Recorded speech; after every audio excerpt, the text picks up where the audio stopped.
தேவனுக்கே மகிமை உண்டாவதாக.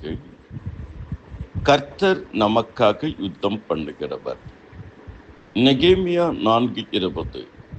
நீங்கள் எவ்விடத்தில் எங்கள் எக்கால சத்தத்தை கேட்கிறீர்களோ அவ்விடத்தில் வந்து எங்களோடு கூடுங்கள், நம்முடைய தேவன் நமக்காக யுத்தம் பண்ணுவார்.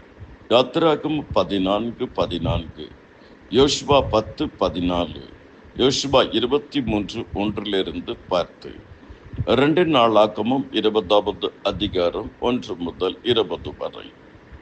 நம்முடைய தேவன் நமக்காக வேண்டுதல் செய்கிறவர். ரோமர் 8:34.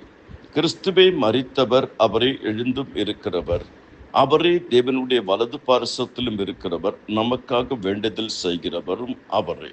ரோமர் 8:26-27, லூக்கா 22:32, யோவான் 17:9, 17:15, 17:20, 21, 23 இந்த வசனங்களை வாசியுங்கள். மூன்றாவது, நம்முடைய தேவன் நமக்காக பரிந்து பேசுகிறவர். 1 யோவான் 2:1 முதல் 2 வசனம். ஒருவன் பாவம் செய்வானானால் நீதிபரராய் இருக்கிற இயேசு கிறிஸ்து நமக்காக பிதாவினிடத்தில் பரிந்து பேசுகிறவராய் இருக்கிறார். லூக்கா 23:34. நம்முடைய தேவன் நமக்காக இருக்கிறார்.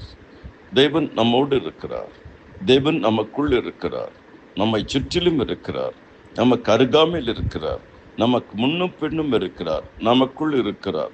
அப்படி இருக்கிற தேவன் நமக்காக யுத்தம் பண்ணுகிறவர், நமக்காக வேண்டுதல் செய்கிறவர், நமக்காக பரிந்து பேசுகிறவர். கர்த்தராகிய இயேசு கிறிஸ்துவினுடைய கிருபைகள் அனைவரோடு கூட இருப்பதாக. ஆமேன், ஆமேன்.